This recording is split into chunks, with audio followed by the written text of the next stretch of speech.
Assalamualaikum warahmatullahi wabarakatuh.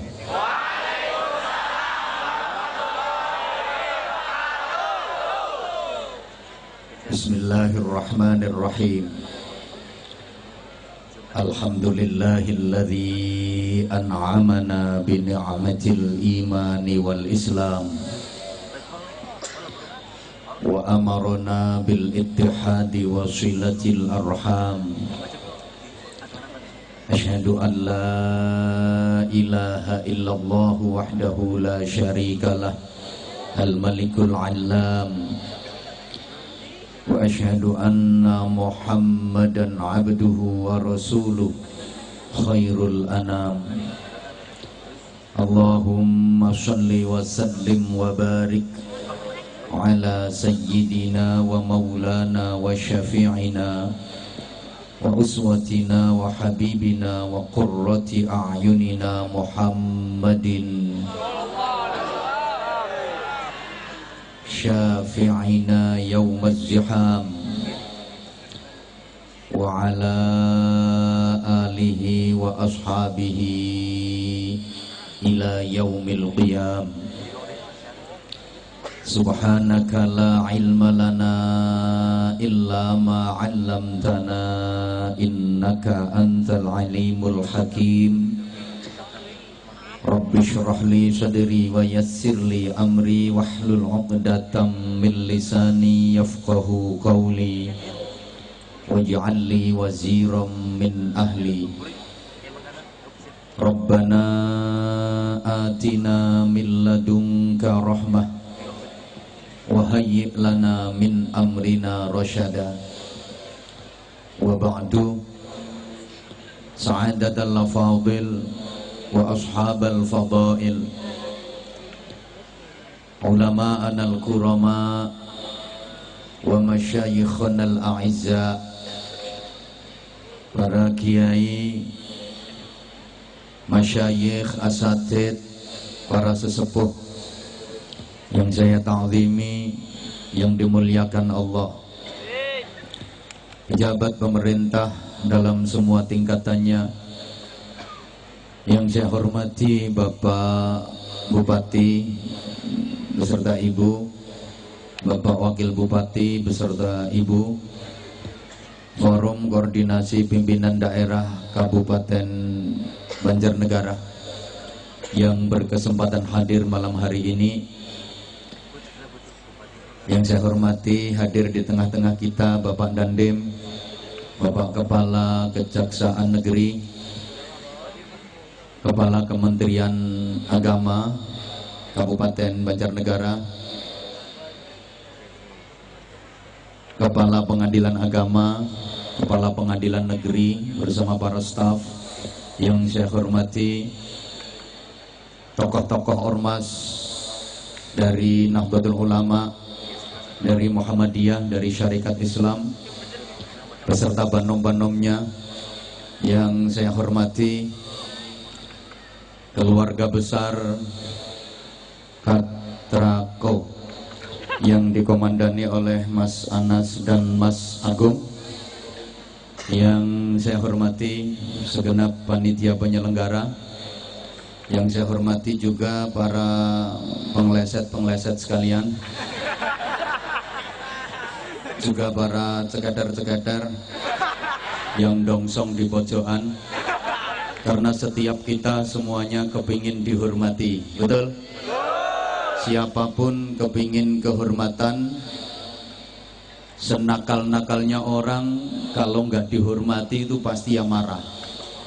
Maka ada pelajaran berharga di setiap forum semacam ini. Sambutan-sambutan yang ada itu pasti yang saya hormati, karena setiap orang ingin dihormati. Sebejat-bejatnya orang itu kalau nggak dihormati ya marah. Saya ketika ngisi ceramah di lembaga pemasyarakatan, betapapun yang saya hadapi para narapidana, saya tetap harus menghormati mereka. Jadi saya ngomongnya juga bapak-bapak, ibu-ibu, dan saudara-saudara sekalian yang saya hormati. Padahal yang saya hadapi narapidana, karena mereka juga butuh kehormatan. Coba saya jujur, saya ngomong apa adanya. Bapak-bapak, ibu-ibu, dan saudara-saudara sekalian yang terlaknat, para penjahat yang moralnya bejat, yang menjadi sampah masyarakat, ya diantemi kursi ya. Bahkan mohon maaf, ketika saya ngasih pembinaan di lokalisasi, yang saya hadapi perempuan-perempuan nakal, saya tetap harus menghormati mereka. Ngaji itu ngomong saya ya, ibu-ibu dan mbak-mbak sekalian yang saya hormati. Coba leh nyonge jujur. Para londe-londe sekalian yang suka menghancurkan rumah tangganya orang, juga para begenggek-begenggek yang suka menghabiskan duitnya suami orang. Wah, dicamah nyonge, sok diumpa-umpa, nggak ketepani, sok ditawani. Setiap kita kepingin terhormat, maka saudara-saudaraku, ikhwatul iman, jamaah sekalian yang saya cintai, yang saya hormati, rahimakumullah, menyongsong tahun baru Islam 1437 Hijriah ini, kita harus bertekad untuk melakukan revolusi mental menuju ke arah perbaikan dan peningkatan prestasi ibadah. Allahumma sholli ala Muhammad. Agar kita menjadi orang-orang yang sukses dunia akhirat. Perlu diingat saudaraku, orang yang sukses itu bukan berarti orang yang berhasil mendapatkan sesuatu yang diinginkan. Tapi orang yang sukses itu adalah orang yang berhasil mendapatkan kebaikan dalam hidupnya. Tak baleni, soalnya saya pelong-pelong koyo gak paham. Pancen saya sadar yang saya hadapi orang-orang yang kurang begitu cerdas, maka saya harus telaten. Yang namanya sukses itu bukan berarti berhasil mendapatkan sesuatu yang diinginkan, tapi yang namanya sukses itu berhasil mendapatkan kebaikan dalam hidupnya. Sehingga Allah mengajarkan doa dalam Al-Quran yang saya yakin kita semuanya hafal. Itu biasa disebut doa sapu jagat. Rabbana atina fid dunya hasanah wa fil akhirati hasanah wa qina adzabannar. Ya Allah, berikanlah kepada kami di dunia ini hasanah, kebaikan. Wa fil akhirati hasanah, berikan pula di akhirat kami kebaikan. Jadi kita diperintah memohon kebaikan, bukan disuruh memohon apa yang kita inginkan. Nggak diperintah meminta apa yang kita harapkan, tapi diperintah memohon kebaikan. Kenapa demikian? Karena sesuatu yang kita inginkan belum tentu jadi kebaikan. Sesuatu yang kita harapkan ketika berhasil kita dapatkan, belum tentu itu jadi kebaikan dalam hidup kita. Banyak orang yang menginginkan sesuatu, dia berhasil mendapatkan sesuatu yang diharapkan, tapi ternyata nggak jadi kebaikan dalam hidupnya. Pengin jadi anggota dewan, mulai kampanye saudara-saudara, mari kita berjuang bersama-sama saudara-saudara. Wileh ngetokke duit wakeh banget, karena kan udah bukan rahasia lagi.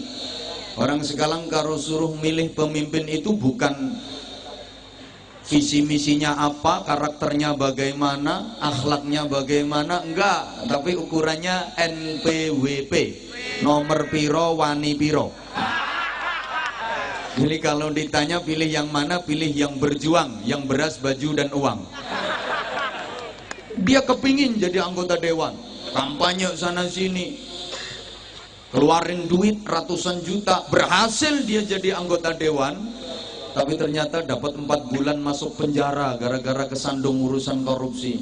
Dia berhasil mendapatkan sesuatu yang diharapkan, tapi itu tidak jadi kebaikan dalam hidupnya. Maka saudaraku, nggak usah iri sama orang yang berhasil mendapatkan sesuatu, tapi irilah dengan orang yang baik.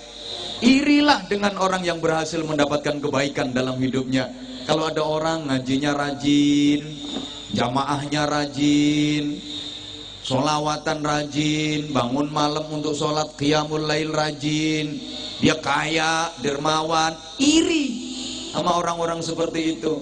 Tapi kalau ada orang yang berhasil mendapatkan sesuatu urusan duniawi, ya nggak perlu iri, karena sesuatu yang didapat belum tentu jadi kebaikan.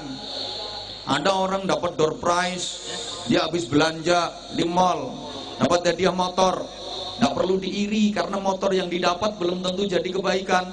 Dapat hadiah motor, harganya 40 juta, baru 2 hari dinaikin sama anaknya di jalan raya, kenceng, weng, bres, nubruk bokong, bokongnya tronton. Sehingga Sayyidina Ali karramallahu wajhah wa radhiyallahu ta'ala anhu pernah menyatakan, ketika saya menginginkan sesuatu, maka saya berdoa kepada Allah. Saya ikhtiar maksimal, saya kerja keras agar sesuatu yang saya inginkan itu berhasil saya dapatkan. Ketika doa saya dikabulkan Allah, ketika ikhtiar saya berhasil, kerja keras saya berhasil, yang saya inginkan berhasil saya dapatkan, maka saya bersyukur, alhamdulillah. Berarti keinginan saya disetujui oleh Allah. Berarti keinginan saya di ACC sama Allah. Saya bersyukur. Tapi ketika saya menginginkan sesuatu, kemudian saya berdoa kepada Allah, ternyata doa saya tidak dikabulkan Allah. Saya kerja keras, ternyata gagal. Saya ikhtiar maksimal, ternyata tidak berhasil mendapatkan apa yang saya inginkan. Saya lebih bersyukur lagi, saya lebih alhamdulillah lagi. Jadi ketika gagal itu syukurnya malah nemen. Kenapa? Karena yang terjadi bukan keinginan saya, karena yang terjadi adalah kehendak Allah. Dan saya yakin kehendak Allah jauh lebih baik daripada keinginan saya. Allahumma shalli ala Muhammad. Fa'asa an takrahu syai'an wa huwa khairul lakum. Boleh jadi kalian membenci sesuatu, bisa jadi kalian tidak menyukai sesuatu, padahal sesuatu yang tidak kalian suka itu ketika terjadi pada diri kalian itu dampaknya sangat baik. Wa asa an tuhibbu syai'an wa huwa khairul lakum. Boleh jadi kalian menyukai sesuatu, mencintai sesuatu, mengharapkan mendapatkan sesuatu, ternyata ketika sesuatu itu terdapat pada diri kalian, itu dampaknya sangat jelek bagi kalian. Sadari, wallahu ya'lamu wa antum la ta'lamun. Allah Maha tahu apa yang terbaik buat kalian dan apa yang jelek buat kalian, sedangkan kalian tidak tahu. Bapak Ibu Saudaraku jamaah sekalian rahimakumullah, banyak hal yang kita benci, tidak kita sukai, tidak kita inginkan hadir dalam kehidupan kita, ternyata kita dapati itu dalam kehidupan kita. Subhanallah, dampak positifnya luar biasa. Jujur sering saya sampaikan di mana-mana, saya pernah mengalami satu keadaan yang saya nggak suka, satu keadaan yang saya benci dan tidak inginkan itu terjadi dalam kehidupan saya. Saya pernah marah sama sopir saya, gara-gara sopir saya nyonge, aku yang mek nyong kuwi, terlambat menghadiri acara pengajian, kurang lebih 1 jam saya terlambat. Waktu itu sopir saya mencret. Saya udah diteleponi sama panitia, digegeri, udah ribet panitianya. Ini tinggal nunggu Pak Kiai, gimana kok belum datang? Sudah enak diribetin panitia. Dan sopir saya mencret. Sopir yang lain udah kadung keluar, nganter bunyai, nganter ada tugas. Saya tunggu sampai dia sembuh dari mencretnya. Begitu dia sembuh tak marahin dia. Sopo sing ngongkon mencret. Dia nggak berani ngomong orang yang marahin saya, tapi mesti batin. Sing kepingin mencret ya sopo. Begitu sembuh langsung, ayo cepet. Naik mobil tuh kecepatan tinggi, saya nggak peduli, nggak mikir risiko. Selama perjalanan tak geremengi terus, tak marahin terus. Ayo cepet. Brrr. Begitu sampai lokasi, subhanallah ternyata acara ngaji itu diundur. Jangan alhamdulillah dulu. Diundurnya kenapa? Karena di jalan raya dekat lokasi pengajian tadi ada kecelakaan beruntun. 5 mobil brus, gepeng semua. Dan kejadian itu kurang lebih 1 jam yang lalu. Andaikan saya nggak terlambat 1 jam, mungkin mobil saya termasuk salah satu dari 5 mobil yang kecelakaan beruntun dan gepeng tadi. Begitu tahu kejadian itu, sopir yang tadi saya marahi langsung tak omongi, untung awakmu mencret. Ini andaikan kamu nggak mencret, bisa jadi mobil kita termasuk mobil yang gepeng itu. Tadi saya benci, nggak seneng, saya nggak seneng. Begitu ada peristiwa itu langsung tak rangkul, ya besok mencret lagi ya. Subhanallah, kadang kita menyukai sesuatu, tapi ternyata itu dampaknya jelek buat kita. Ada tuh perempuan ketika masih perawan tuh berkeinginan banget punya suami yang ganteng, yang keren, yang gentle, duitnya banyak, kaya raya. Dia berhasil mendapatkan suami yang ganteng, gentle, keren, duit banyak, kaya raya. Ternyata mata keranjang, terus moroan tangan. Yono yoan, wong lanang niku kepengin dapat istri yang cantik, wayu, kemerusu, keboy, sumlohai, aduhai, imut, yahud, bahenol, menol, semok, kebelenok, kemontok, kementok, molek, kinyis, mingis, mentong, moblong. Dia dapat istri seperti itu, tapi ternyata mangane oke. Turune ngorok, ngiler ngentutan sisan. Maka yang paling enak itu menerima ketetapan Allah, dan kita yakini apa yang ditetapkan Allah buat kita itu terbaik bagi kehidupan kita. Cuma kadang-kadang kitanya yang nggak tahu baiknya di mana. Allahumma sholli ala Muhammad. Beberapa waktu lalu Kang, menurut informasi di berbagai daerah lagi musim akik. Orang yang nggak paham dunia perakian, begitu lihat di penjual ake itu ada batu yang mencorong, apa bahasa Indonesianya itu ya, celeram, nanti bangannya karo. Itu dia seneng banget, wah ini batu bagus ini, padahal itu murah, cuman 50.000, tapi celeram, bersinar, mencorong, cemerlang, padahal itu batu nggak bermutu, nggak berkualitas, 50.000. Dia dikasih batu yang bagus, yang black sapphire, yang cemerut, yang yakut. Dia tidak mau, padahal itu batu kecil harganya 10 juta. Kenapa? Karena dia nggak tahu mana yang baik, mana yang jelek. Kalau urusan perakian, yang paling paham ya orang-orang yang ahli di bidang akik. Tapi dalam urusan kehidupan, yang paling paham ya Allah. Maka derek Gusti Allah saja paling selamat. Ini yang terbaik buat saya, meskipun waktu itu kita nggak tahu baiknya di mana. Jangan putus asa, apalagi gremeng. Lah iya, nyonge ya wis ibadah, ya wis salat, ya wis usaha, ya wis kerja keras, ya wis nyonge rewangi poso Senin Kemis, mungkin nyataane ya gagal. Nyonge kadang-kadang lah mikir ke Gusti Allah ya ora mudeng kok. Karepe kepriben.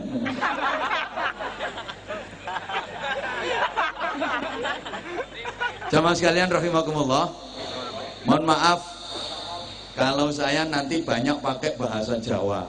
Mboten napa-napa nggih? Ya wis. Pokoke nek masalah donya niku aja nemen-nemen. Nikmat donya ini nikmat bohongan, nikmat ngapusi, sifatnya mata'ul ghurur, kenikmatan yang mempedaya, kenikmatan yang menipu. Karena nikmat yang hakiki, nikmat yang sejati, nikmat yang sesungguhnya Itu nikmat di akhirat. Enak tentunya niki enak ngapusi. Lah enak sing sejati, enak sing asli iku enak ten swarga. Demikian pula loro ten donya niki loro ngapusi. Loro sing asli, loro sing temen, loro ten neraka. Maka kalau dibandingkan enak dunia dengan enak surga jauh banget.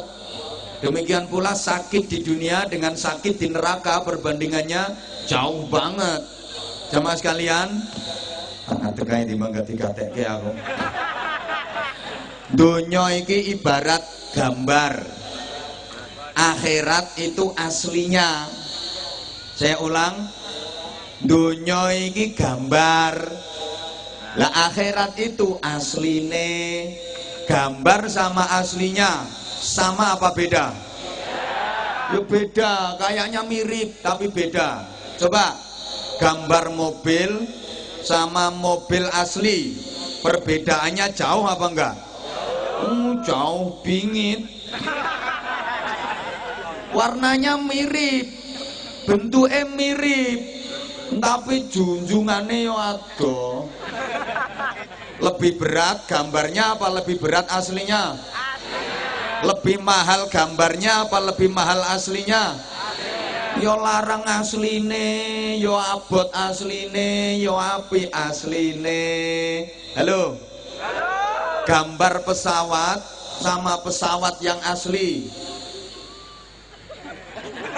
bandingkan, perbandingannya jauh apa enggak? Jauh, warnanya sih mirip, modelnya mirip, bentuknya mirip, tapi harganya jauh, nilainya jauh. Mas, gambare Syahrini sama Syahrini yang asli, kira-kira sampan pilih gambare apa pilih asline? Sayang Syahrini ini gak arep karo sampean.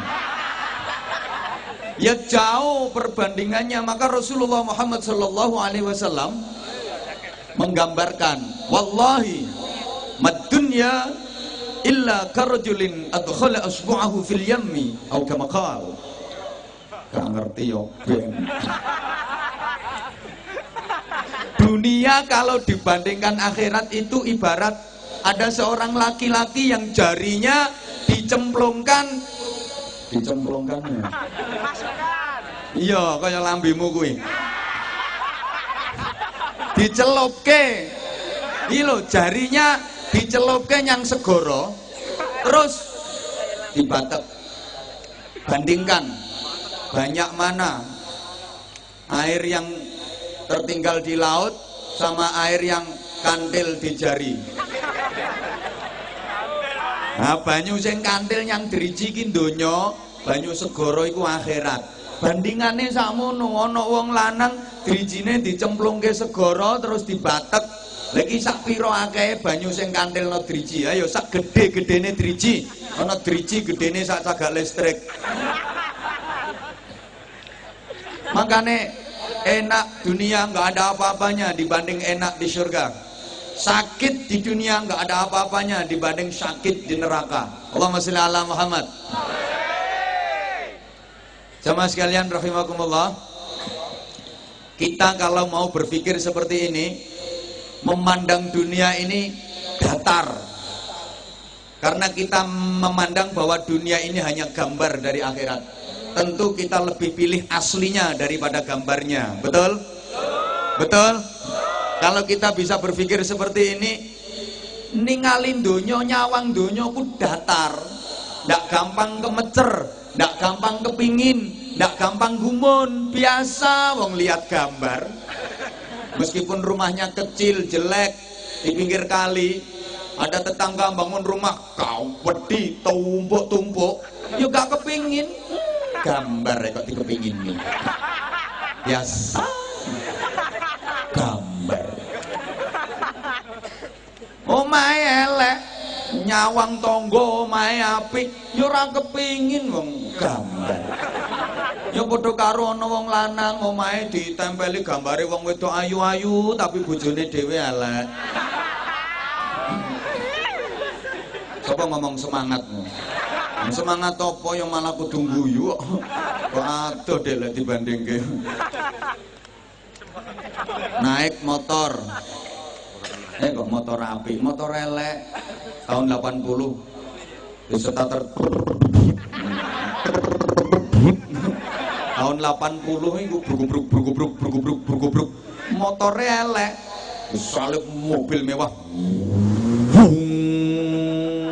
Yo gak nelongso. Gambar.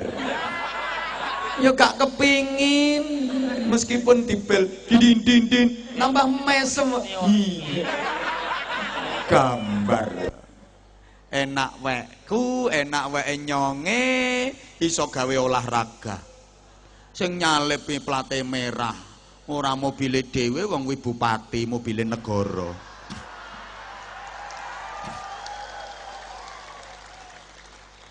Dadi ora kok atik susah, ora katik nelongso, ora kok terus mikir kapan nyong iso duwe mobil. Ora wong gambar. Oke, Bapak Ibu jamaah sekalian rahimakumullah, tak kasih contoh bahwa enak donya iki ngapusi, enak sing asli niku enak akhirat. Lara donya iki lara ngapusi, lara asli niku lara neraka. Nyonge paringi contoh. Saenak-enake ngrasake enak donya niku sik iso keturon.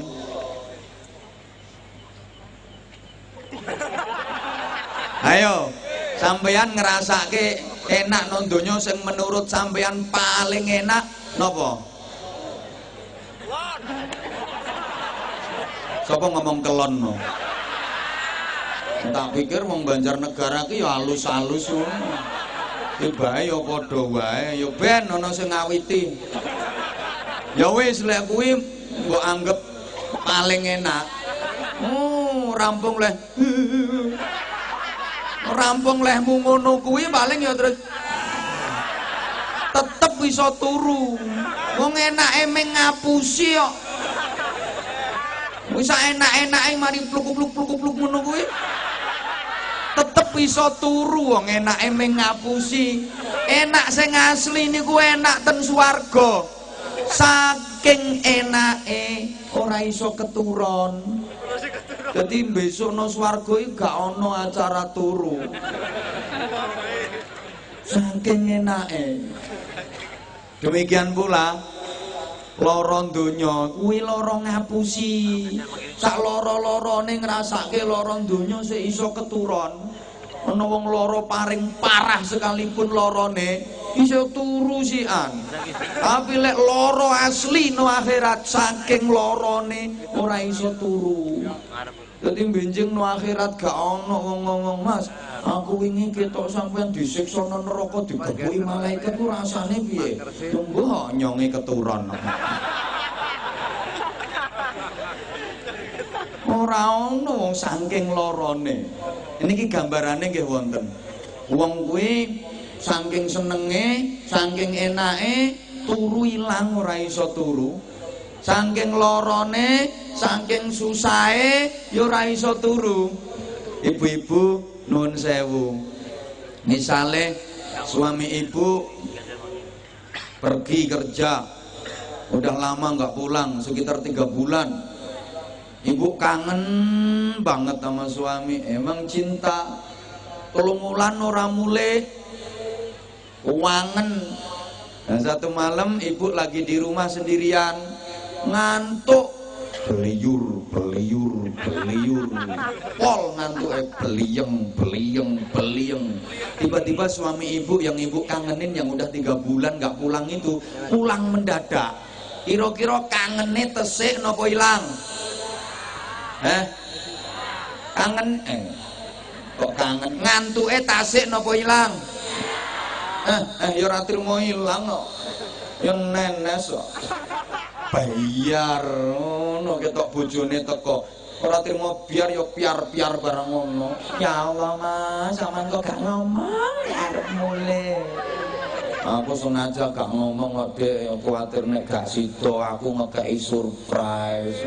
Aku yang ngomong ke Mas, ilang ngantuke. Saking senenge, saking bahagiane ngantuke ilang. Nggih napa nggih?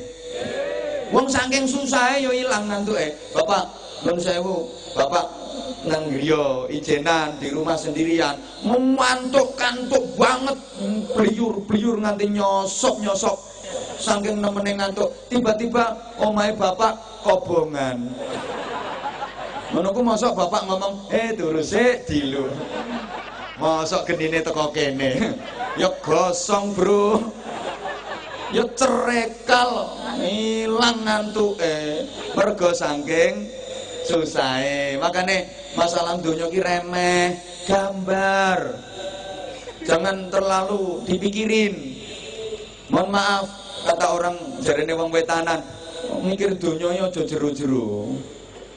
Kadang-kadang ada orang lebih seneng gambarnya daripada aslinya. Halo? Aja jero-jero mikir donya, sampai urusan akhirat kalah karo donya. Kok milih gambare timbang asline? Ono ndak rukun sama tetangga perkara donya, kejeron leh mikir. Ribut suami istri gara-gara donya, kejeron leh mikir. Salat ndak khusyuk perkara donya. Allahu akbar kabir walhamdulillah katsira subhanallah bukratan wa asyira. Apa-apa regane munda. Allah akbar ke panenan yo ora dadi. Sami Allah liman hamidah, dagangan yo ora payu sisan. Allahu akbar, kejeron leh mikir.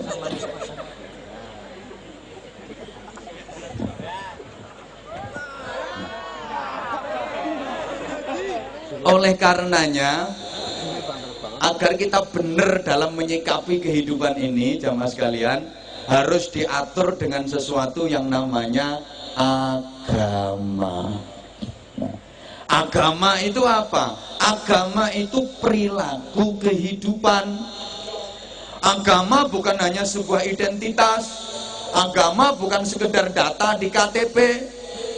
Tapi agama adalah identitas dari perilaku kehidupan. Allahumma sholli ala Muhammad. Kalau agama hanya sekedar data di KTP, bisa jadi nanti orang bilang semua agama sama. Yang penting data di EKTP-nya ada. Halo. Yang ini digatekke ora to?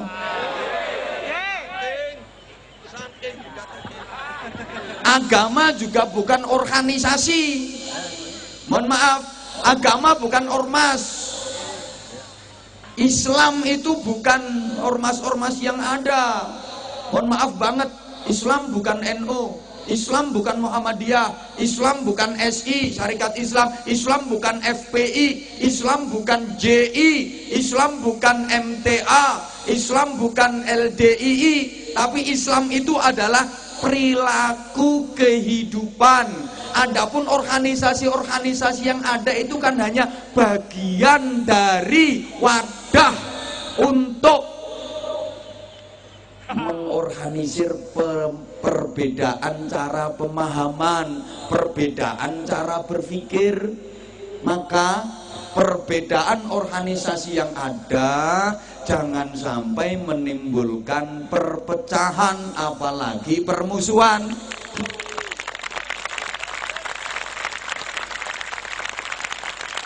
Perbedaan itu sesuatu yang nggak bisa kita hindari. Perbedaan itu pasti ada. Mulai dulu sampai kapanpun, nggak mungkin dong orang semuanya kok sama. Yang hadir sekian banyaknya ini loh nggak ada yang sama. Perbedaan itu pasti. Maka kuncinya ukhuwah, yang pertama kita harus siap berbeda-beda. Karena nggak mungkin orang kok semua sama, itu nggak mungkin. Bapak Ibu saudaraku jamaah sekalian rahimakumullah, termasuk namanya pendapat, itu pasti berbeda-beda dan itu sangat kita butuhkan. Kita butuh pendapat yang berbeda untuk menambah wawasan kita, menambah pengetahuan kita, menambah keilmuan kita. Kalau menurut saya seperti ini, kalau menurut mereka seperti itu. Halo? Kita butuh pendapat yang berbeda untuk mengevaluasi, untuk mengukur pendapat kita ini benar atau enggak. Kita juga perlu pendapat yang berbeda agar kita semakin kokoh dan semakin kuat. Yang penting tujuannya sama. Setuju? Bangunan-bangunan rumah, bangunan masjid, bangunan gedung itu bisa kokoh, bisa kuat karena bahannya berbeda-beda. Ada besi, ada semen, ada kayu, ada batu bata, ada pasir, ada keramik, ada gentengnya. Jadilah rumah, jadilah pendopo, jadilah masjid.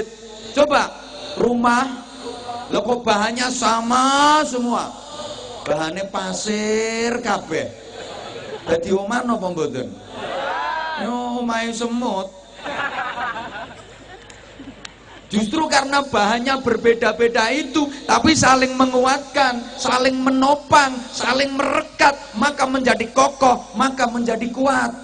Bagus sekali Banjarnegara, saya salut. Ada Nahdlatul Ulama, ada Muhammadiyah, ada Syarikat Islam, saling menguatkan. Maka Banjarnegara bisa menjadi hebat. Coba jamaah sekalian rahimakumullah, kita disebut manusia itu karena organ kita beda-beda. Ada kepala, ada tangan, ada leher, ada dada, ada perut, ada kaki, sikil kabeh.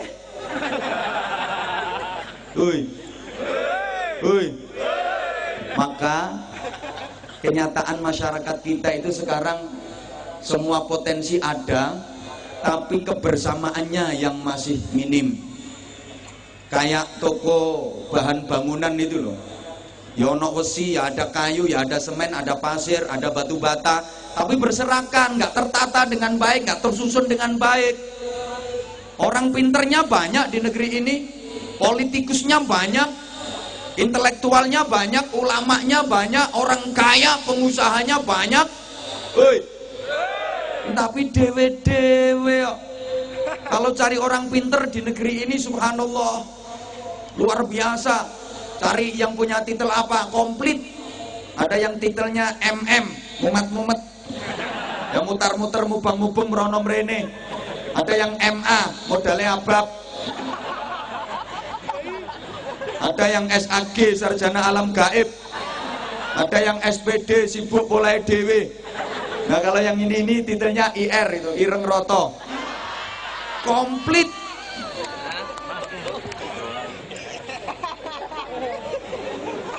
Tapi kebersamaannya, mohon maaf, masih kayak itu loh, toko kios yang jual bumbu-bumbu dapur, toko perancangan itu kan komplit, apa saja ada tomat, ada cabai, ada garam, ada terasi, ada penyedap rasa. Tapi dewe-dewe, coba kalau mau bersatu, ulek di gone layah, jenenge kan enak toh.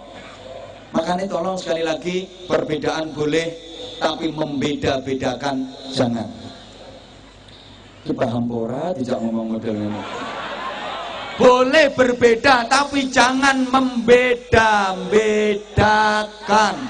Artinya perbedaan bukan musuh, tapi perbedaan adalah sarana untuk saling melengkapi dan saling menguatkan. Coba, ada sholat tarawih 20 rakaat, ada sholat tarawih 8 rakaat. Sama apa beda? Yo beda, sapa ngomong podo. Ora iso matematika. Wong 20 ambek 8 kok podo. Sama sholat tarawihnya, cuma beda rakaatnya. Mari kita lihat persamaannya saja, jangan perbesar perbedaannya. Kan tergantung cara kita menyikapi toh. Sampeyan ikut yang 20 rakaat, sedangkan yang jadi imam sholat tarawihnya cuma 8 rakaat. Begitu imam selesai, tambahi dewe. Kali nambahi wae kok repot. Sampean misalnya sholat tarawihnya 8 rakaat, imamnya 20 rakaat. Begitu imam dapat 8, minggato. Rampung dong urusannya. Gitu aja dibikin ribut, dibikin geger. Woi. Maka ada sholat subuh yang pakai kunut, ada yang nggak pakai kunut. Nggak usah geger. Geger tok dulu itu suka geger. Yang bener harus pakai kunut karena itu sunah abad. Kalau ditinggalkan harus pakai sujud sahwi, harus kunut. Satunya nggak usah itu kunut-kunutnya, nggak ada dasarnya, itu bid'ah itu kunut. Subhanallah, ngapain ribut dong sama-sama sholat subuhnya? Dulu di sana-sana ribut, alhamdulillah kalau Banjarnegara rukun, tidak ada yang meributkan. Alhamdulillah Banjarnegara sudah nggak ada ribut soal kunut apa nggak kunut karena sama-sama nggak sholat subuhnya. Nah, apanya yang mau diributin? Saya jadi teringat ketika Buya Hamka, tokoh besar Muhammadiyah, Buya Hamka pergi haji bareng jamaahnya, ketepatan bareng juga dengan Ketua Umum Pengurus Besar Nahdlatul Ulama waktu itu, Allahu yarham Kiai Haji Idam Khalid. Ketika itu naik haji belum pakai pesawat tapi masih pakai kapal laut, berbulan-bulan di laut. Itu jadwal sholat imamnya di jadwal, di giliran. Satu ketika Kiai Haji Idam Khalid selaku Ketua Umum PBNU jadi imam sholat subuh, Buya Hamka yang jadi makmum. Ini Kiai Idam Khalid ngimami sholat subuh nggak pakai kunut, padahal Ketua Umum PBNU. Diprotes sama jamaahnya, diprotes sama santrinya. Yai, wau ngimami subuh kok mboten ngangge kunut. Lek lali mestine kan sujud sahwi, lha jenengan kok nggih mboten sujud sahwi? Apa jawab beliau? Nyonge sengaja. Sengaja ora kunut. Lah kunut kepriye wong nyang mburiku ana makmum sing wonge luwih sepuh salate ora nganggo kunut. Aku menghargai, mula aku ora kunut. Besok giliran Buya Hamka sing dadi imam, Kiai Idam Khalid dadi makmum. Buya Hamka tokoh besar Muhammadiyah ngimami sholat subuh pakai kunut. Ini makmum yang Muhammadiyah bingung. Katanya nggak boleh kunut. Lagi kok kunut imamnya. Ngarepe kunut kok gak entuk, ngarep ora kunut kok imame kunut. Akhirnya yang kunut seprapat. Betapa beliau-beliau orang-orang yang top itu sangat mengedepankan tasamuh. Lha saiki ustaz-ustaz seketer iki lagi duwe santri telu pengkera-pengkeri Allahu Akbar, haram, syirik, bid'ah.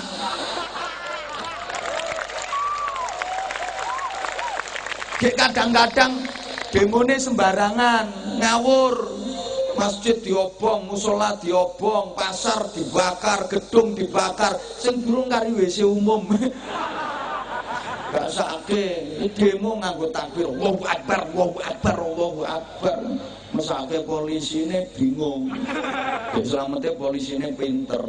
Yang demo Allahu Akbar, Allahu Akbar, polisi semritane ngunekke prit sami Allahu liman hamidah. Akhirnya sing demo Allahu Akbar ganti Robbana lakal hamdu.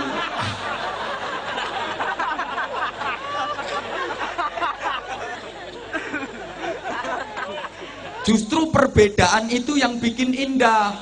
Mohon maaf bapak-bapak, lihat wajah perempuan kelihatan cantik dan indah. Kenapa? Karena wajahnya itu beda-beda organnya. Ada mata, ada alis, ada pipi, ada hidung, ada bibir. Coba wajah wong wedok isine untu kabeh dadi apa? Kelihatan cantik karena berbeda-beda. Panggung ini kelihatan indah dan cantik. Kenapa ya? Karena ada besi, ada lampu, ada salon, senajan wis amoh, ada minuman walaupun cuma air putih. Tapi tidak apa-apa, terima kasih, matur suwun. Saya dikasih minum apa-apa itu seneng kok, seneng. Ya air putih saya seneng, malah menyehatkan. Ini air bening ini. Andaikan ada kopinya ya malah seneng lagi saya. Dan agak betah lama. Misalnya Kalau nggak ada ya nggak apa-apa.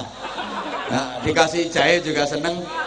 Saya yang paling nggak seneng itu kalau dikasih minum kopi susu, itu paling nggak seneng. Karena menurut saya kopi susu itu minuman nggak jelas. Nah, kopinya ngajak melek, susunya ngajak turu. Jadi bingung ke.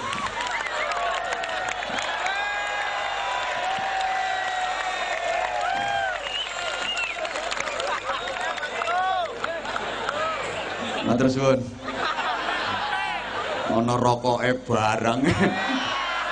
Apa wong ceramah dikongkon ambek rokokan. Bapak Ibu saudaraku jamaah sekalian rahimakumullah.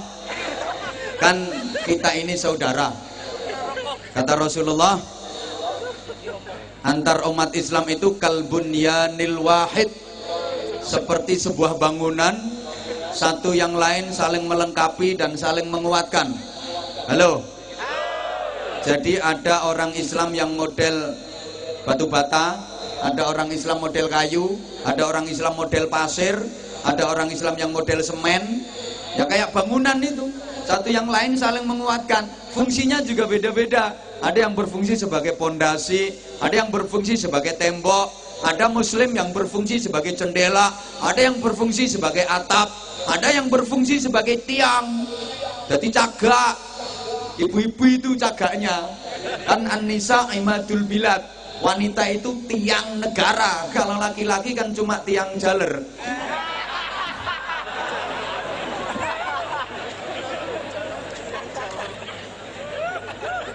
Nah, karena kita saudara, maka ya harus kita pererat lah namanya ukhuwah.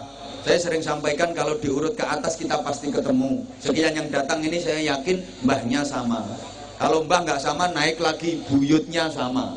Buyut belum ketemu, nanti naik canggahnya sama. Di canggah belum ketemu, naik lagi, nanti di wareng ketemu. Wareng belum ketemu, naik lagi, namanya udek-udek. Ya, di udek-udek belum ketemu, naik lagi, nanti ketemu di gantung siwur. Gantung siwur belum ketemu, naik lagi, nanti ketemunya di tarangan bubrah. Tarangan bubrah belum ketemu, naik lagi, nanti ketemu di gedebok bosok. Kalau ini masih belum ketemu, saya yakin nenek moyang kita sama-sama seorang pelaut. Nenek moyangku, nah, orang pelaut. Kita berasal dari nasab yang sama, dari Nabiullah Adam alaihi salam dan Ibu Hawa, betul? Lawang dulur kok. Maka yang kedua,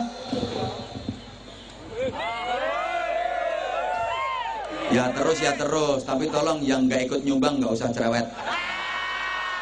Kari ngrungokke wae kok umek. Kunci kebersamaan dan kunci ukhuwah.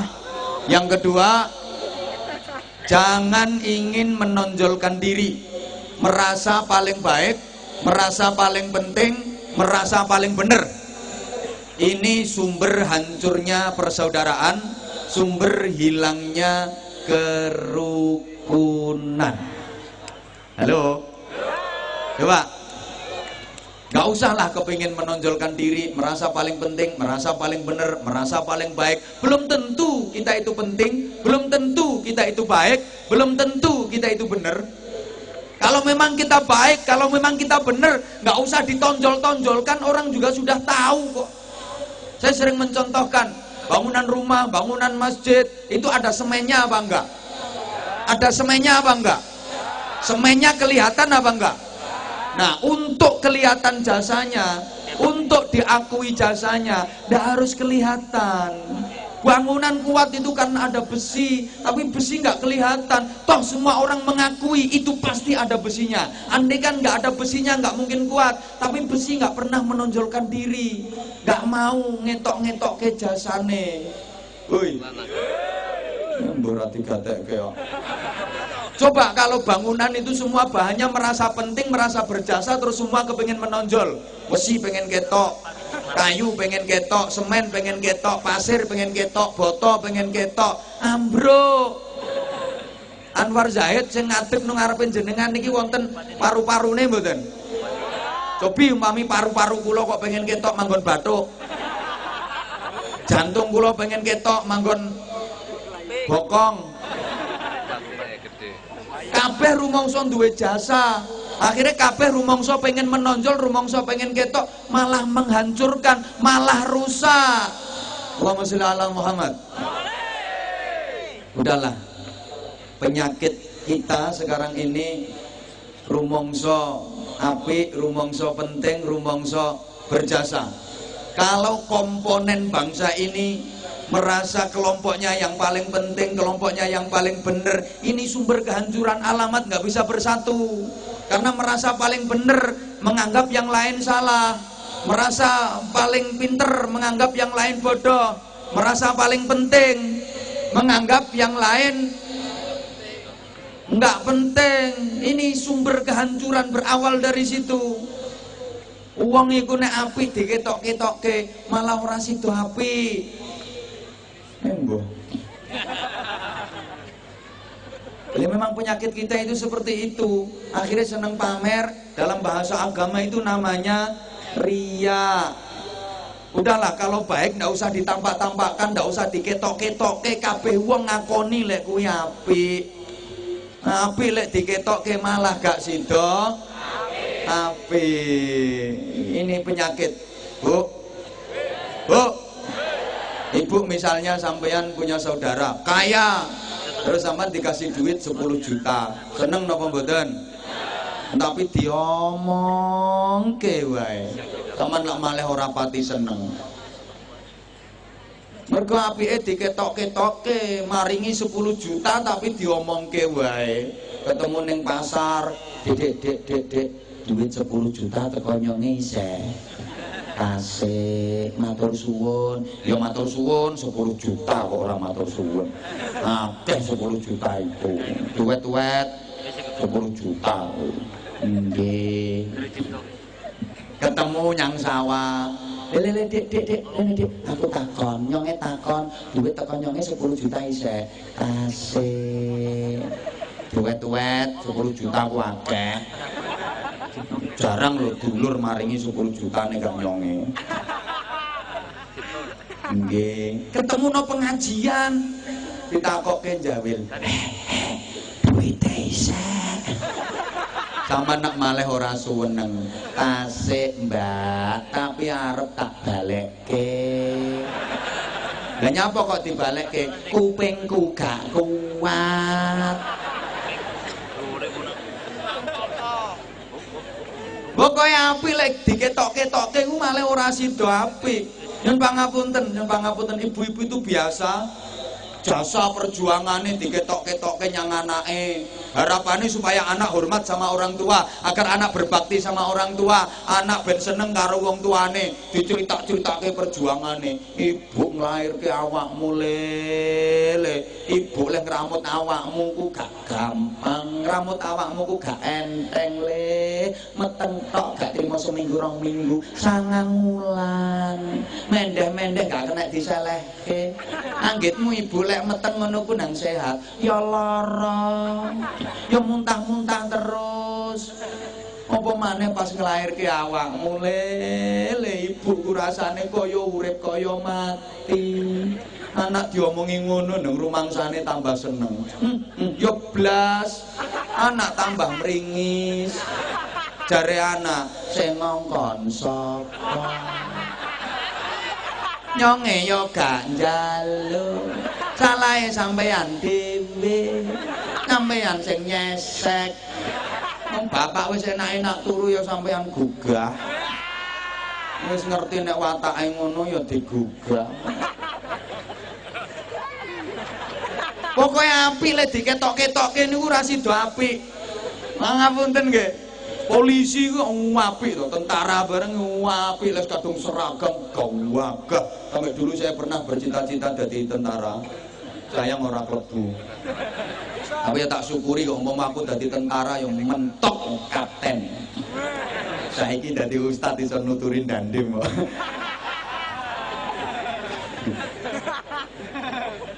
Apik tentara polisi, apik seragam ketok gagah. Tapi nanti ketok-ketokke mau dindi seragam. Bal-balan seragam. Mau warung seragam. Arep no kamar mandi seragam. Turu seragam. Ora sida apik. Nggih? Ya wis. Lho artinya ayo belajar. ketika kita berjuang di tengah-tengah masyarakat, jangan kepingin menampakkan kebaikan kita. Belajar yang ikhlas, pakai filosofinya besi. Dia menguatkan bangunan, tapi besi itu tidak kelihatan. Besi tidak mau menampakkan diri. Toh semua orang mengakui kalau itu jasanya besi. Halo, yuk belajar dari jantung kita. Jantung kita kerja setiap saat.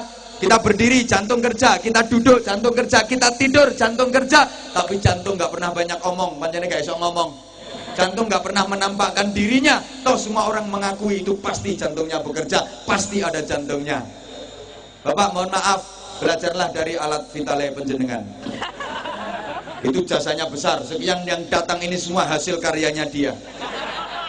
Tapi dia nggak pernah mau menampakkan diri. Itulah simbol ikhlas dalam beramal.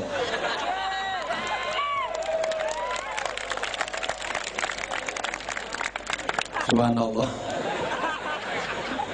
Ya seperti ketika kita mohon maaf lagi buang hajat, lagi ke toilet, lagi ke WC, kita kan mampu merahasiakan amal yang satu itu. Yora diketok-ketok ke wong, yora dirungok-rungok ke wong. Betul-betul amal yang rahasia. Ikhlas. Begitu masuk WC, pintu tutup rapat, jebret. Jangan sampai ada lubang sekecil apapun yang bisa diintip dari luar. Keran dibuka, dan suaranya banyune banter grojok dan aman, tidak terdengar bunyi pret perkotok-kotok, pret perkotok-kotok, pret perkotok-kotok. Jangan sampai kedengaran orang. Itu amal yang rahasia. Meskipun metune alot, ya rampung mangan jambu kluthuk, ya metune alot, ya ditahan. Itu amal rahasia, jangan sampai ketahuan dan kelihatan orang. Ditahan. Nggak ada orang kok, waduh, walot banget metune. Wes ngeden bola bali seorang metu-metu wae iki. Nggak ada. Itu amal jangan sampai kedengaran orang. Meskipun WC-nya pesing, ya nggak sambatan, ditahan, diempet. Nggak ono bunga, wah WC-nya pesing, nggak, ditahan. Bahkan setelah selesai bersih, rampung leh cawi, bersih keluar, kita tetap mampu merahasiakan amal yang satu itu dan tidak diceritakan kepada orang lain. Saya belum pernah dengar ada orang habis ngising kok terus dikandak-kandak kayak uang. Ha bro, metu 14 bro aku mau. Sing 10 dawa-dawa, sing 4 ndek-ndek, nggak ada. Hanya orang gila yang menceritakan itu.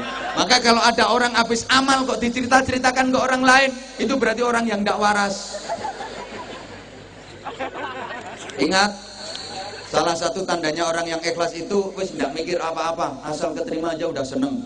Dan salah satu dari 7 golongan manusia yang kelak di akhirat akan mendapatkan naungan dan perlindungan Allah. Di hari di mana tidak ada naungan, tidak ada perlindungan kecuali perlindungan Allah, adalah orang yang berikhlas dalam beramal. Rasulullah menggambarkan ibarat tangan kanan memberi, tangan kirinya tidak mengerti.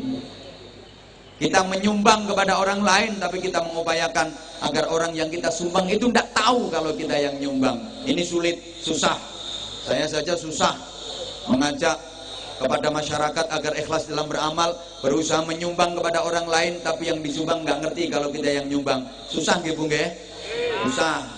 Kalau mau praktek ya, Ibu mulai besok kalau ada tetangga yang punya hajat, Ibu kalau jagongan, kalau jagong, kalau buah, bapak-bapak juga itu di amplop nggak usah dikasih tulisan namanya. Mesti mbantah yo ora iso. Engko lek yo ora weruh lek nyonge sing nyumbang. Wong kuwi engko ditulisno buku besar kok. Itu nyumbang apa nabung. Hingga ketika banyak tetangga punya hajat itu banyak ibu-ibu yang mengeluh. Dapat undangan itu nggak kok seneng, malah undangan meneh. Nggih Bu? Oh ngaku. Ya Allah, ya Allah. Saya itu sampai pernah ada yang sambatan ke saya Bu, madul kayak gini. Saya ini gimana Pak Ustadz, susah.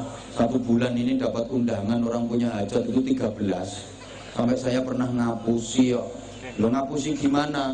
Ya emang saya lagi nggak punya duit, saya ya berangkat mangkat pulau, tapi nggih kosongan amplope.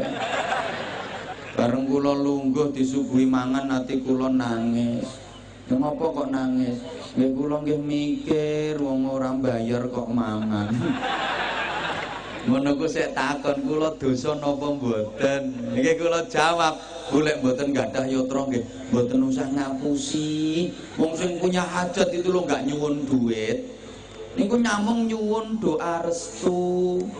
Lah nek nampa undangan niku diwaos riyin to, niku ming mohon doa restu. Jenengan saja yang salah tafsir. Jadi kalau nggak punya duit mboten usah susah nggih, jenengan mau nulis donga, muga-muga kabul hajate. Amin. Dilempit wadai amplop lebokke kotak. Lah masyarakat itu terbalik kok. Ngasih duit tapi nggak ngasih doa.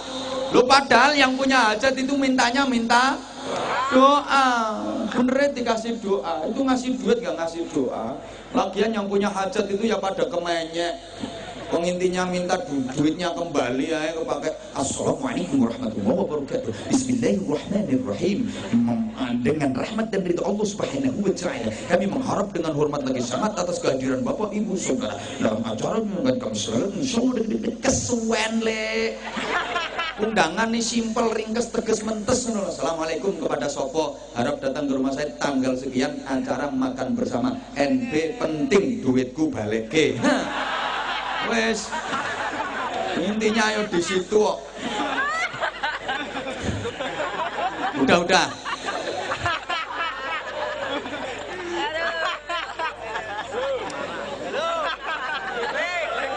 Lo orang itu kalau merasa paling penting, akhirnya omongannya jelek. Mereka rumongso penting, akhirnya omongannya elek. Suami merasa lebih penting daripada istri, merasa lebih baik daripada istri, akhirnya suami omongannya elek. Demikian pula istri kalau merasa lebih baik daripada suami, omongannya elek. Merasa lebih penting, merasa lebih baik. Jarene sing lanang, Dek, kurang opo aku ambek sampean? Kurang opo nyong ambek sampean? Tapi balesane sampean kok ngene. Orang ngetokke, gak rasa-rasake nyonge dadi bojo sampean 5 tahun ora ketemu enak, kliru nyonge oleh bojo sampean. Dari sing wedok, Mas, ngomong apa? Ngomong apa? Rumangsamu aku ditangkep dadi bojomu nang kepenak. Ya ora penak. Aku yang ngempet, Mas, ngempet. Aku nyawang rupamu aja kulino sawanen. Dari sing lanang, aku oleh bojo awakmu yo rugi. Aku badhe apa oleh bojo sampean? Mergo apa? Rumangsa penting, rumangsa apik. Coba nek gak rumangsa penting, gak rumangsa apik. Yo enak lek ngomong, Dek, sing sabar yo, Dek. Duwe bojo nyong. Nyong yo pengen, Dek, mbungahke sampean, kepengin nyenengke sampean, cuma yo nyonge urung iso, Dik, dongake. Mas, gak usah ngomong ngono, Mas. Malah aku sing urung iso bahagiake sampean lho, Mas. Aja ngomong ngono. Gak, Dik, nyong oleh bojo sampean wis seneng. Yo padha, Mas, aku yo iya. Yo keruntelan bendina.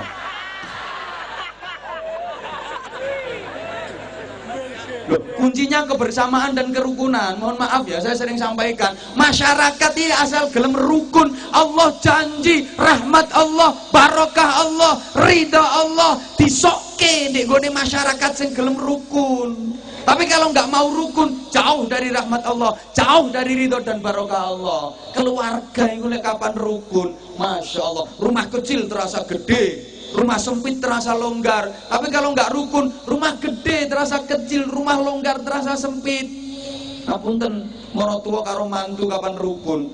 Balik ruang tamu sempit jadi longgar. Enak yang ngomong jare marotua, nak mantuku sing sabar yo nak duwe marotua bapak. Bapak yo kepingin nukokke sampean, yo nukokke mobil. Cuma yang durung ana duit, sementara iki ana gledekan iki telateni yo nak. Gerobak iki telatenono.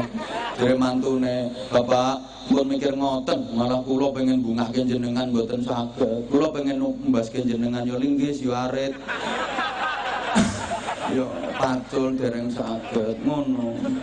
Karena gak bapak duwe mantu sampeyan wis seneng. Sami kula gadah mantu jenengan, gadah marosipun jenengan nggih saweneng. Rokok genten ngemut. Mudut iso gantian karo maratuwa joinan.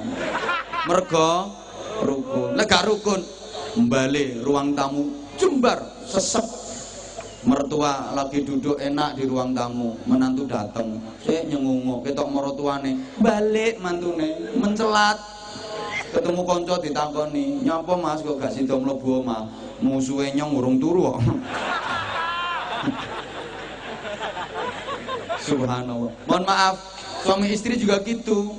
Kalau nggak mau rukun, amben jembar kroso sesep, amben sak panggung iki.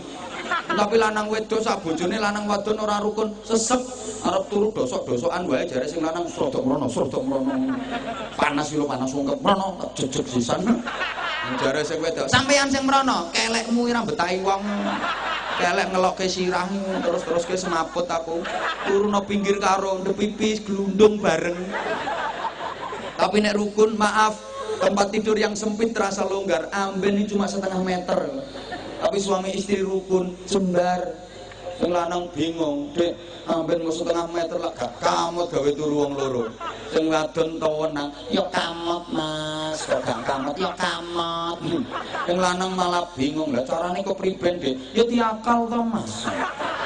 Ya tiakal, kayak winginane kae. Ya sampean nggo dhuwur nyange nggo ngisor. Kamot to. Mergo beres angger rukun iki beres. Niki pentingnya hablum minan nas. Orang yang solih, sempurna, mulia dan dimuliakan Allah, itu yang solih ritual sekaligus solih sosial. Allahumma sholli ala Muhammad. Solih ritualnya bagus, solih sosialnya juga bagus. Hablum minallahnya top, hablum minannasnya top. Mbok gak pati paham model diomong. Tak kasih contoh. Ini jadi orang yang mulia dan dimuliakan, terhormat. Panglima Besar Jenderal Sudirman. Beliau luar biasa. Jenderal Sudirman itu pahlawan, pejuang kemerdekaan yang tidak pernah ditangkap sama penjajah. Selama memimpin perang baik merebut maupun mempertahankan kemerdekaan, Jenderal Sudirman itu nggak pernah ketangkep sama penjajah, nggak pernah ketangkep Belanda, nggak pernah ketangkep Jepang, nggak pernah diasingkan, nggak pernah dibuang, nggak pernah dipenjara. Halo? Kan nggak pernah kita dengar Jenderal Sudirman dipenjara, Jenderal Sudirman dibuang, diasingkan, ketangkep sama penjajah. Subhanallah, beliau luar biasa, sakti. Perang dikepung sama penjajah, mau ditangkap, lep, lolos. Mau ditangkap, lep, lolos. Beliau sakti. Diselidiki, diusut kenapa beliau bisa seperti itu. Ternyata Jenderal Sudirman itu punya jimat. Neng jimatnya dudu akeh. Jimatmu yang koral mbok elus. Jimat beliau diantaranya 3. Yang pertama, Jenderal Sudirman itu selalu daimul wudu, ngelanggengke wudu, nggak pernah batal wudunya. Jadi setiap batal langsung wudu, setiap batal langsung wudu. Mohon maaf, habis kencing langsung cewek terus wudu. Mau tidur wudu, bangun tidur langsung wudu. Subhanallah, beliau seperti itu. Tut wudu, tet wudu, tit wudu, prot wudu, brot wudu. Mohon maaf kan bunyinya beda-beda untuk itu. Tergantung ukuran bokong. Semakin besar bokong ya semakin gede entutnya. Kalau bokong kecil tipis ya mau tit. Tapi lek bokong gede beda itu. Orang yang punya wudu itu selalu dijaga malaikat, ditemenin malaikat. Halo. Iki sing diguyu sing ndi? Dan itu bisa dibuktikan ketika napak tilas perjuangan Jenderal Sudirman, jamaah sekalian, itu di setiap titik yang pernah disinggahi oleh beliau selalu ada tempat air yang terbuat dari tanah liat, wadah air dari tanah liat untuk berwudu. Itu saya bahasa Indonesianya enggak tahu, kalau bahasa yang agak Inggrisnya saya tahu namanya lepadasan. Sampai sekarang masih ada itu. Beliau memang ahli wudu, daimul wudu, selalu menjaga wudunya. Pantes orang kalau punya wudu kan ditemenin malaikat, dijaga sama malaikat. Itu zaman tiru boleh, bagus malahan. Wanita kalau mau seperti itu akan nampak lebih cantik, karena air wudu itu menjadikan inner beauty. Kowe apa yang ngerti kok kowe. Kecantikan yang dari dalam. Ini banyak perempuan pengen cantik tapi salah trik. Nggak mau wudhu, nggak mau baca sholawat, itu yang bisa menimbulkan aura, tapi malah wajahnya didempul. Alisnya dikerik bersih, ganti buntutnya tekus, lambene dicet, macam-macam kan. Teknik kecantikan perempuan itu sekarang macam-macam. Ada lagi rambutnya disambung, namanya hair extension. Ada lagi menyambung bulu mata, yang bahasa Inggrisnya aidep. Ini macam-macam lah kayak gitu. Yang kedua, Jenderal Sudirman itu selalu sholat di awal waktu. Begitu masuk waktu sholat, segera laksanakan sholat. Beliau sholatnya di waktu yang afdol. Begitu masuk waktu sholat, segera laksanakan sholat. Sami nggih kalih sampean? Red. Orang kalau sholatnya di awal waktu wajahnya cerah, gak burek-burek ngene. Apa ini? Sampean kadang-kadang jangankan sholat di awal waktu, denger azan aja nggak jawab kok. Allahu Akbar. Itu nggak jawab malah. Loh, yo meneh kok wis azan iki jam piro iki? Udah kayak gitu sholatnya nggak segera dikerjakan no. Terus nanti aja sholatnya kok wae, nanti aja, akhirnya nggak sholat. Sekali ini sholat digabung jadi satu. Usolli fardhu dzuhri wal asri wal maghribi wal isya'i oplosan lillahi ta'ala. Udah kayak gitu sholatnya cepet pula. Nggak jaga tumak nina. Pokok sholatnya asal Allahu Akbar. Entul jadi tuli-guli gobek-gobek. Entul jadi tuli-guli gobek-gobek. Entul jadi tuli-guli gobek-gobek. Entul jadi tuli-guli gobek-gobek. Tanpa zikir mencolot wiridan. Wis 16 wiridannya. Itu kok. Padahal orang yang rumahnya deket masjid, kalau sholatnya nggak di masjid itu sholatnya nggak bisa sempurna. La sholata li jaril masjid illa fil masjid. Orang yang rumahnya dekat dengan masjid kok sholatnya nggak di masjid, maksudnya sholat maktubah, sholat fardu, itu sholatnya nggak sempurna. Kalau diartikan nggak sempurna sih nggak apa-apa. Dan diartikan sholatnya nggak sah. Mau meneng membanyak nggak tahu jamaah. Kapan-kapan naik, aku kalau diundang lagi tak terangkan fadilahnya jamaah. Ya kapan-kapan kok. 3. Jenderal Sudirman itu sosialnya tinggi. Setiap beristirahat di satu desa, di satu kampung, masih ada sisa dari bahan makanan yang untuk bekal perang. Ini selalu kasih instruksi ke anak buahnya. Ini tolong bahan makanan yang masih ada bagi ke warga sini yang fakir miskin. Subhanallah. Padahal ini bahan makanan untuk persediaan perang. Hablum minannasnya luar biasa. Pantas kalau beliau terhormat, didoakan se-Indonesia dikenang jasa dan perjuangannya sepanjang zaman, diabadikan jadi monumen sampai digawe patung, dan nama beliau abadi, dipakai nama jalan di mana-mana. Hampir tiap kota besar di negeri ini ada jalan protokol, jalan utama yang pakai nama beliau, Jalan Jenderal Sudirman di mana-mana. Namamu, jenengmu, tiga jenenge got lo gak payu. Subhanallah. Siapa ngomong padha ae. Mending namaku sik payu ditulis nang kono wis payu. Nyamane bupatine wae ora ono kok.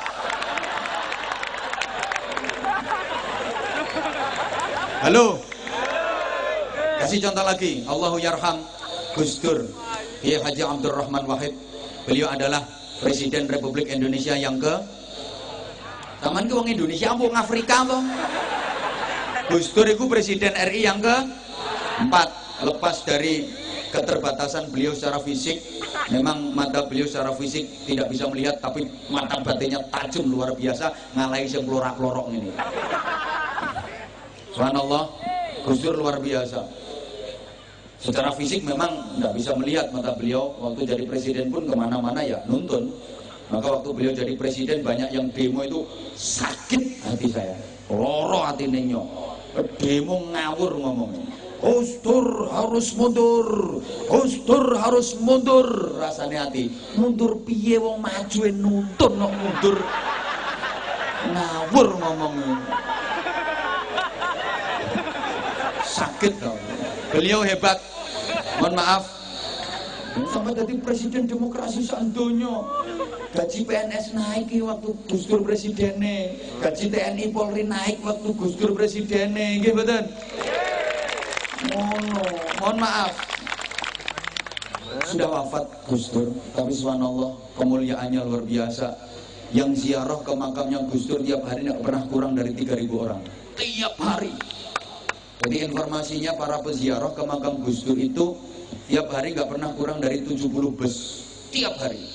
Lah sampean-sampean ki sok lek wis mati kira-kira sing ziarah kuburmu ana pirang gerobak. Pirang becak. Sak tosa nggak penuh. Anakmu ya gak kira mara kuburmu ora mau tinggali warisan. Gus Dur bisa begitu luar biasa. Kenal dunia, diakui dunia. Padahal Gus Dur itu ibadahnya ke Allah biasa. Nyongnya tahu persis. Gus Dur itu kalau sholat subuh cuma 2 rakaat.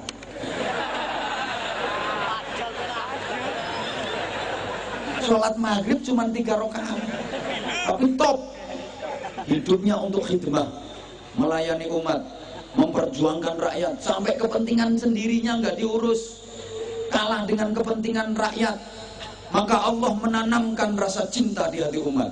Kenapa umat mencintai beliau? Karena beliau mencintai umat. Ini penting untuk pemimpin. Pemimpin kalau kepingin dicintai rakyatnya, kuncinya sederhana. Pemimpin harus mencintai rakyatnya, maka pasti rakyat akan mencintai pemimpinnya. Ben, wong krungu yo ben. Kalau kata orang tua dulu, mohon maaf, jare wong tua biyen, pokok iso dadi gula mesti dirubung semut. Nek dadi telek ya dirubung laler, Bro. Maka sesungguhnya ndak perlu kok pemimpin itu kepingin dipilih terus pakai saudara-saudara. Terus bagi-bagi duit, pasang baliho di mana-mana, foto ditempel di mana-mana. Pasang foto besar pinggir jembatan sampai jadi penunggu jembatan. Itu kan banyak itu, tempelkan di pohon jadi penunggu pohon. Nggak perlu geden-gedenan foto sampai manuk arep miber kewan golek dalan. Ngubrui fotone calon-calon itu. Malah ada calon perempuan yang pasang foto besar keliru bikin kata-katanya. Wajahnya kompeti mesem gambar fotonya, pikir ada tulisannya, cobloslah saya sudah terbukti rasanya.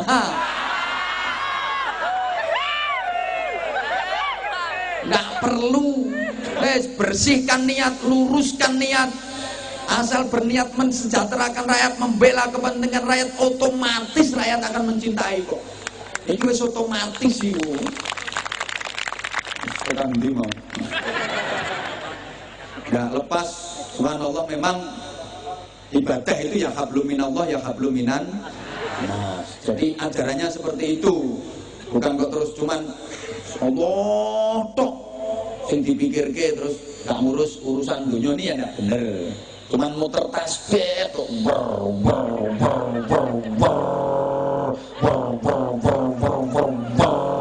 sambil baca zikir, leh wiridan Sulawesi Sumiati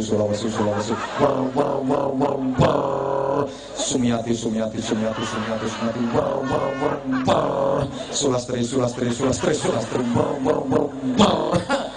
terus nggak ngurus dunia sama sekali. Nah, Islam nggak mengajarkan seperti itu. Nggak, memang halo, muter tasbih penting, muter kerjaan juga penting. Ayo dijawab penting gitu loh. Ngitung tasbih, ngitung utang, penting. Anda cuma ngitung tasbih, alhamdulillah, tapi itu hablum minallahnya bagus. Tapi utang sama tetangga nggak dihitung terus nggak dibayar, hablum minannasnya 0. Mohon maaf, pahalanya kalau ngitung tasbih sama utang yang nggak dibayar itu lebih besar dosanya utang yang nggak dibayar. Mau mikir wong utangnya oke? Halo? Masalah utang itu penting banget kok. Sampai orang mau berangkat haji itu utang harus diberesin. Kalau utangnya nggak beres, rawaske. Minimal minta kerelaan dari yang masih diutangi belum dibayar itu. Mas, nyong ngarep lunga haji ya mas. Iki nyong sik duwe utang yang sampean 5 juta, yo engko lek nyong teko tak bayar, saiki tak gawene sangu. Yo gak apa-apa, berangkat, mangkat. Lah nek wong ngomongnya ora iso. Bayar dhisik. Duitnya nyonge balekke. Wajib dikembalikan dulu itu. Kalau nggak bayar, dia tetap berangkat haji. Hajinya sah, asal syarat rukun wajibnya dikerjakan sah. Cuma safarnya dihukumi safar maksiat. Bayangke to tawaf ngubengi Ka'bah ping 7 catetane tawaf maksiat. Halo. Hajinya yang nggak mungkin mabrur. Kan haji itu tingkat-tingkatan toh. Kita udah belajar fikih. Tingkat paling tinggi dambaan setiap orang yang dijamin surga, dibebaskan neraka, diampuni dosanya disebut haji mabrur. Tingkat di bawahnya namanya haji makbul. Asal keterima hajinya urusan pahala nggak tahu. Pokok keterima ini haji makbul. Tingkat di bawahnya namanya haji mardud. Paling jelek sendiri disebut haji muhyiddin. Tukang bubur naik haji itu haji yang paling nggak genah. Makanya ribut terus sama Hajah Rumi itu. Duitnya harus beres. Kalau nggak beres, wah punya utang sama orang, ya belum dibayar apalagi hasil korupsi. Jangan berharap hajinya diterima Allah. Kan itu ada itu. Mohon maaf ya, aku nggak mau nyebutin, pokoknya ada lah. Katanya pejabatku jadi lopo, jadi lopo gitu loh. Haji hasil korupsi. Subhanallah, di sana awalnya sih lancar, tapi lama-lama ada kendala. Waktu lempar jumrah itu ada kendala. Kan lempar jumrah itu simbol lempar setan. Pakai batu kerikil kecil dilempar bismillahirrahmanirrahim, cetak balik watune. Diambil lemparkan lagi bismillahirrahmanirrahim, cetak balik. Watune balik terus bismillahirrahmanirrahim, cetak balik terus. Akhirnya batu diambil dilihat, ternyata ada tulisannya. Dibaca unine ngene, maaf sesama setan dilarang saling lempar. Kok setane kok teman-teman. Halo. Terus ke? Dijawab penting ngoten nggih? Ngitung tasbih. Ngitung utang. Baca Al-Qur'an. Baca catatan utang. Ngono. Ingat Allah. Ingat istri, ingat anak, ingat keluarga. Penting. Jangan hanya Allah saja. Allah titik. Allah.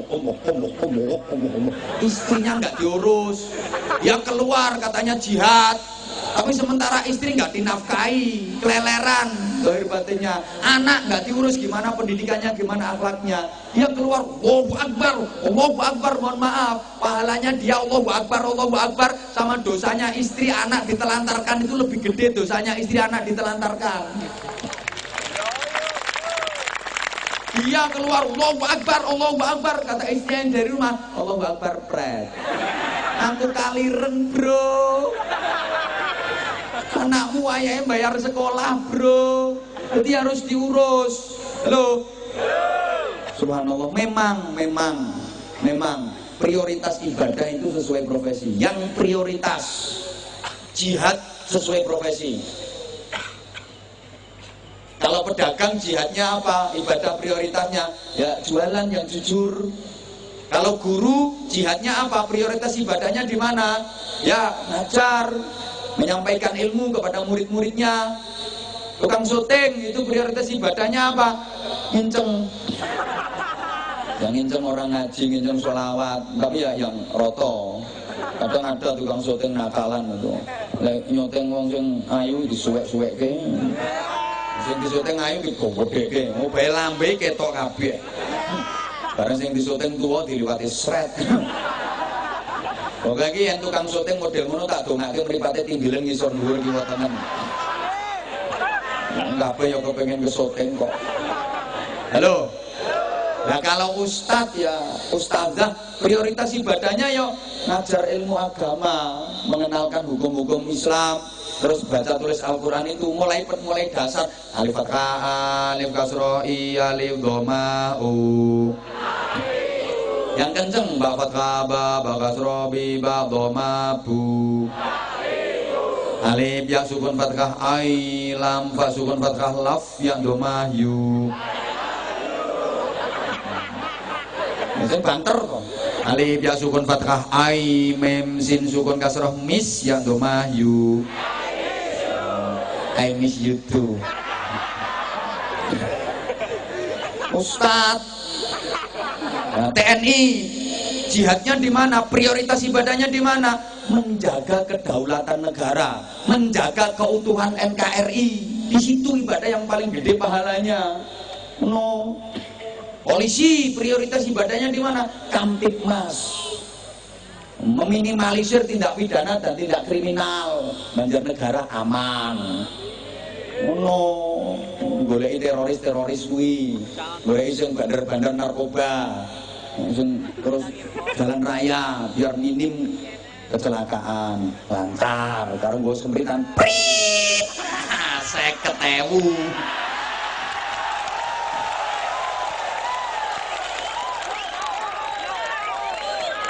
Nah, sing keplok-keplok jelas pernah ketilang. Kenapa sampean kok ditilang? Lo sampean melanggar.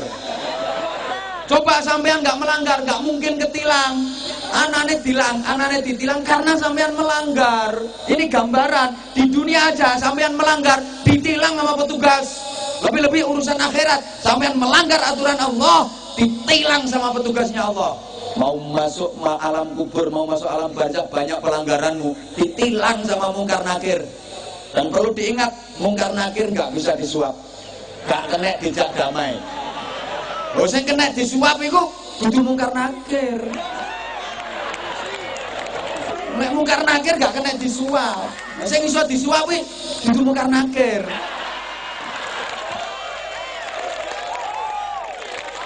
Lo kalau sampean nggak melanggar nggak ada ditilang, motor lengkap, SIM punya, STNK-nya ada. Nah, tapi helmmu bola atom itu, bola plastik, mbok sikar taleni rafia. Lo ditilang melanggar aturan. No. Woi. Kiai apa prioritas ibadahnya? Yo wiridan. Pikir kiai. Ya Allah ya Rahman ya Allah ya Rahim ya Allah ya Rahman ya Allah ya Rahim ya Hafidhu ya Nasir ya Wakil ya Allah ya Hafidhu ya Nasir ya Wakil ya Allah.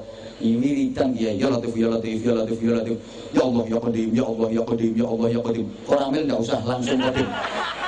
Ya Allah ya Qadim ya Allah ya Qadim ya Allah ya Qadim.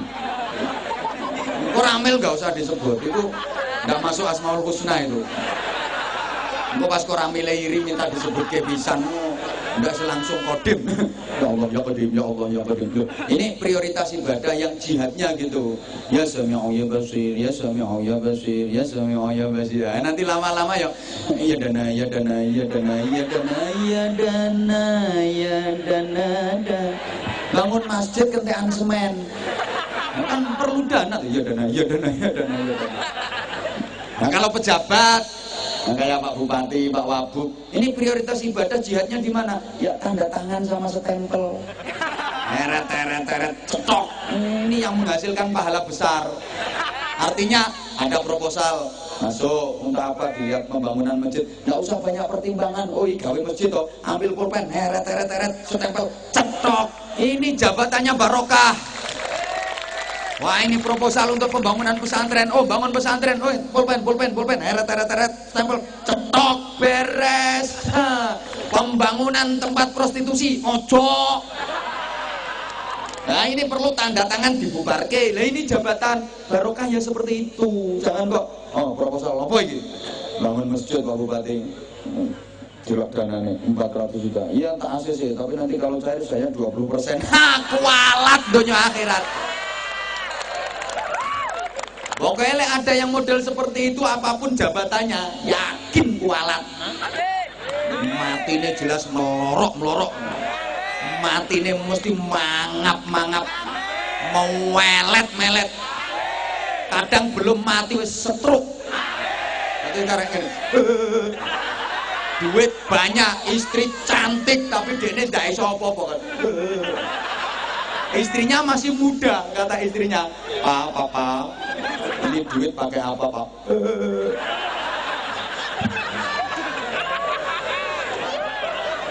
Arep sate toh, Pak? Aku tak tuku mobil, Pak, yo. Gak iso apa? Pak, aku tak rabi meneh, Pak. Mampus. Nah, ini jabatannya barokah seperti itu. Lah syukur kayak Pak Bupati, subhanallah, ada proposal masuk untuk membangun masjid. Dilihat, apa ini? Proposal Bapak. Gawe apa? Bangun masjid. Piro dana sing diajuke? 200 juta. Apa ya cukup bangun masjid 200 juta? Ya wis, sing 300 juta tak bantu. Nah. Kalau Pak Bupati mau seperti itu, insya Allah Pak Bupati bangkrut.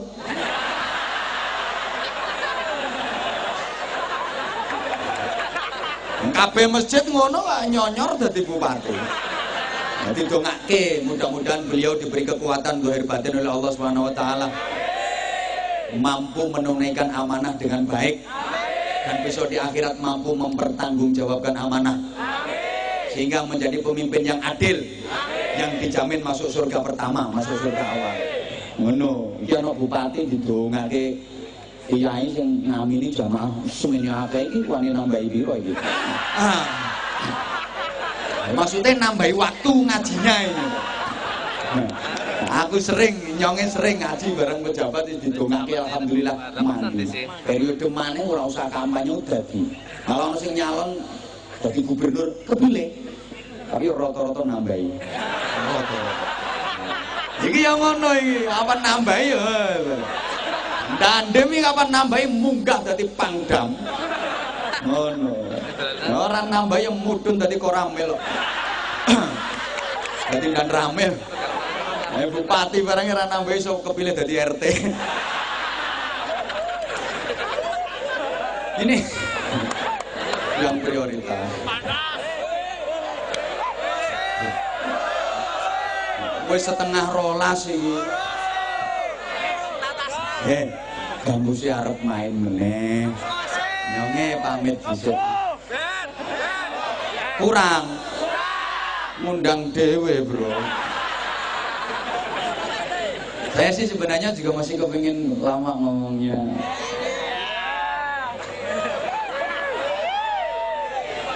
Lengge, insya Allah.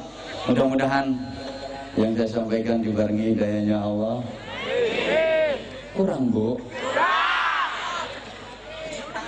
Yo kapan-kapan. Mohon maaf. Saya yakin di sana sini dari keterangan saya banyak kekurangan, banyak kesilafan. Ki Anwar Zaidi omongannya kasar, pun kaget wong Jawa Timuran, wong Wetanan omongannya kasar. Pancen senes turunannya bangsa halus. Tapi tidak semua yang kasar itu jelek, ada yang manfaat. Ya, ya kasar-kasare lumut ngreseti, ning kasar-kasare parut manfaati. Kasar-kasare kadut madai, kasar-kasare kasut kaos kaki. Kasar-kasare kancut ngadai, kasar-kasare janggut ngangeni. Janggute wong nom, janggute wong tua wis putih yang gilani. Jadi saestu Anwar Zahid ingkang bodho niki sedaya khilaf, sedaya salah datang panjenengan. Kula nyuwun agungipun pangapunten. Mudah-mudahan Banjarnegara senantiasa dalam lindungan Allah. Mudah-mudahan majelis malam hari ini menjadi titik tumpu rahmatnya Allah diturunkan untuk Banjarnegara khususnya, dan untuk negeri Indonesia tercinta ini pada umumnya.